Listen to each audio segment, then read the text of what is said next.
Silent भी खड़े हैं तो कहा जाता है कि जो लोग खड़े हैं वो भी दायित्वाधीन होते हैं, जो खड़े होकर इंतजार करते हैं। बारेंद्र कुमार घोष वर्सेस एम्पेरर में ये बात प्रिवी काउंसिल ने अपने जजमेंट में कही है, और आपको ये जानना चाहिए कि जो खड़े रहकर इंतजार करते हैं उनका भी दायित्व होता है। तो ये जो 4 लोग और खड़े हैं, एक की बात से सहमति देते हैं, मौन सहमति देते हैं, उसमें शामिल होते हैं, ये चारों भी बराबर दायित्वाधीन होंगे जो कुछ भी कार्य किया जाएगा। अब अगर बिल्डिंग के मालिक को पकड़कर 2 लोगों ने पीट दिया तो 149 ये कहता है कि बाकी जो 3 लोग हैं उनकी भी जिम्मेदारी बनेगी। सेक्शन 34 थोड़ा सा अलग है। सेक्शन 34 में एक से ज्यादा लोग होने चाहिए, मतलब 2 लोग आपस में कोई सामान्य आशय, एक शब्दावली आती है, कॉमन इंटेंशन को कंसीव करते हैं।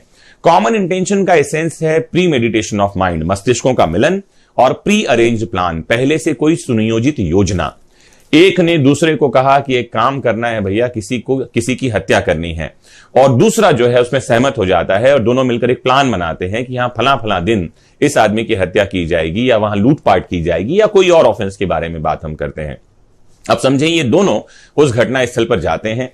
एक आदमी जो है गाड़ी पर ही बैठा रहता है, दूसरा जाकर अपराध करता है। कानून हमारा कह रहा है कि अगर धारा 34 लगा दी गई है आईपीसी की, जिसको खतरनाक धारा कही जाती है, तो जिसने अपराध किया उसको तो सजा मिलेगी ही मिलेगी। जो बाहर खड़ा था गाड़ी में, ये कह रहा था कि तो ऑफेंस करके या फिर हम भाग जाएंगे, उसको भी वैसी ही सजा मिलेगी मानो उसने स्वयं ने, अकेले ने वो अपराध किया था। तो जब कभी आईपीसी की धारा 34, 34 और 149 किसी ऑफेंस के साथ लगा दी गई है, इसका सीधा सा मतलब है 34 का कि 2 लोग थे या 2 से ज्यादा लोग थे जिन्होंने ऑफेंस किया है, और जो धारा लगी है हर एक का उस धारा के अंतर्गत बराबर दायित्व होगा। और जहां कहीं 149 लगा दिया गया है, वहां आपको जानना चाहिए कि 149 के अंतर्गत कम से कम 5 लोग रहे होंगे, और इन 5 का अलग अलग इंडिविजुअल दायित्व होगा उस अपराध को करने के लिए, भले ही अपराध उस 5 में से किसी 2 ने किया हो, उनमें से किसी एक ने किया हो। आज हम भारतीय दंड संहिता की आईपीसी की धारा 34 के विषय में जानेंगे।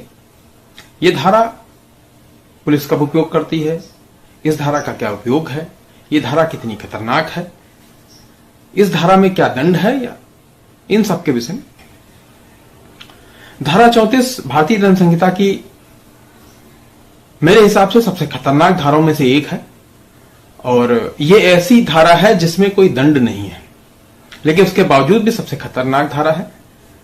इसका जो मतलब है वो है सामान्य आशय। सामान्य आशय मतलब कि किसी अपराध को करने के लिए एक जैसा आशय होना चाहिए। इसके लिए जरूरी है कि कम से कम 2 लोग किसी अपराध को करने के लिए एक सामूहिक मानसिक स्थिति में जाकर उस अपराध को करें। ये धारा पुलिस तब लगाती है एफआईआर के अंदर जब किसी अपराध को करने के लिए कम से कम 2 लोग हों।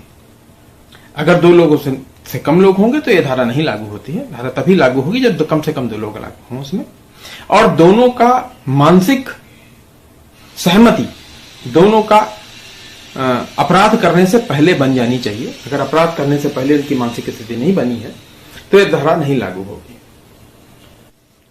धारा 34 तब लागू होती है जब किसी आपराधिक कार्य को करने के लिए 2 व्यक्ति, कम से कम 2 व्यक्ति, इससे ज्यादा भी हो सकते हैं, पूर्व नियोजित योजना के तहत एक सामान्य आशय को लेकर आगे बढ़ते हैं और अपराध करते हैं।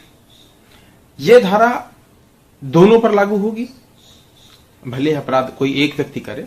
मैं उदाहरण के लिए आपको समझा देता हूं कि जैसे किसी अपराध को करने के लिए एक हत्या होती है, और हत्या करने के लिए 3 लोग जाते हैं। पहले पूर्व नियोजित होती है कि ए बी सी 3 व्यक्ति जाके किसी डी व्यक्ति की हत्या करेंगे, और हत्या करते समय बी व्यक्ति ने ही गोली चलाई, ए और सी व्यक्ति जो है उन्होंने गोली नहीं चलाई या उन्होंने हत्या नहीं अपने हाथ से कारित की है। लेकिन अगर धारा 34 लागू होती है तो अपराध तीनों का बराबर माना जाएगा।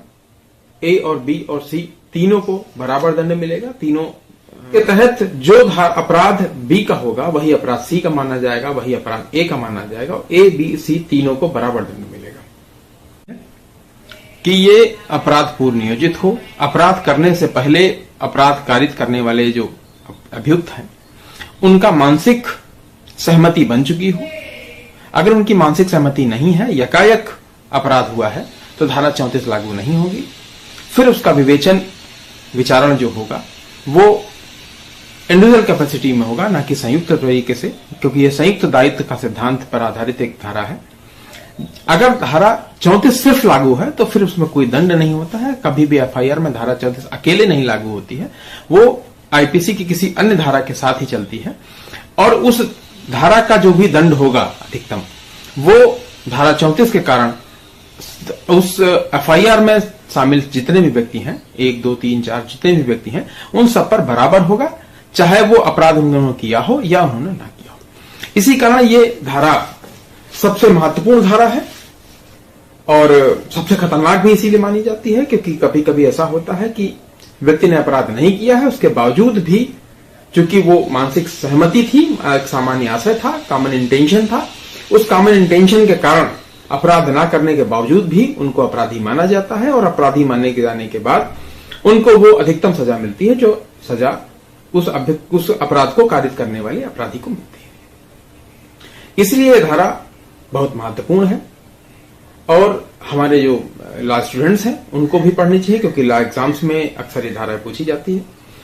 हमारे जो समाजसेवी हैं, जो पत्रकार बंधु हैं, जो इस तरीके के लोग हैं जो समाज में एक्टिव रहते हैं, उनको भी धारा मालूम होनी चाहिए, क्योंकि अक्सर एफआईआर में आपने देखा होगा कि किसी चोरी के अपराध में या डकैती के अपराध में या हत्या के अपराध में या लूट के अपराध में या किसी भी तरीके के अपराध में धारा के साथ धारा 34 लगी होती है, और जब भी धारा 34 लगी होती है तो इसका मतलब है कि कम से कम 2 लोगों ने अपराध किया है, 2 से ज्यादा लोग भी शामिल हो सकते हैं, और ऐसी स्थिति में अगर उनका विचारण आगे चलता है तो संयुक्त दायित्व के सिद्धांत के आधार पर सबको बराबर दंड मिलता है।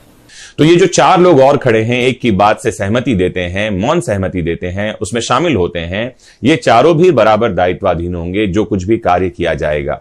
अब अगर बिल्डिंग के मालिक को पकड़कर 2 लोगों ने पीट दिया तो 149 ये कहता है कि बाकी जो 3 लोग हैं उनकी भी जिम्मेदारी बनेगी।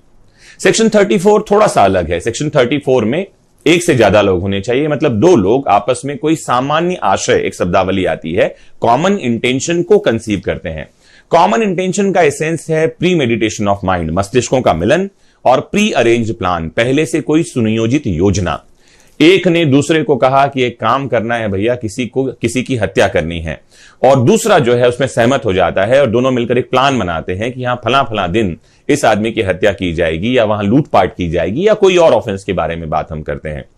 अब समझें, ये दोनों उस घटना स्थल पर जाते हैं। एक आदमी जो है गाड़ी पर ही बैठा रहता है, दूसरा जाकर अपराध करता है। कानून हमारा कह रहा है कि अगर धारा 34 लगा दी गई है आईपीसी की, जिसको खतरनाक धारा कही जाती है, तो जिसने अपराध किया उसको तो सजा मिलेगी ही मिलेगी। जो बाहर खड़ा था गाड़ी में, ये कह रहा था कि तो ऑफेंस करके या फिर हम भाग जाएंगे, उसको भी वैसी ही सजा मिलेगी मानो उसने स्वयं ने अकेले ने वो अपराध किया था। तो जब कभी आईपीसी की धारा 34, 34 और 149 किसी ऑफेंस के साथ लगा दी गई है, इसका सीधा सा मतलब है 34 का कि 2 लोग थे या 2 से ज्यादा लोग थे जिन्होंने ऑफेंस किया है, और जो धारा लगी है हर एक का उस धारा के अंतर्गत बराबर दायित्व होगा। और जहां कहीं 149 लगा दिया गया है, वहां आपको जानना चाहिए कि 149 के अंतर्गत कम से कम 5 लोग रहे होंगे, और इन 5 का अलग अलग इंडिविजुअल दायित्व होगा उस अपराध को करने के लिए, भले ही अपराध उस 5 में से किसी 2 ने किया हो, उनमें से किसी 1 ने किया हो।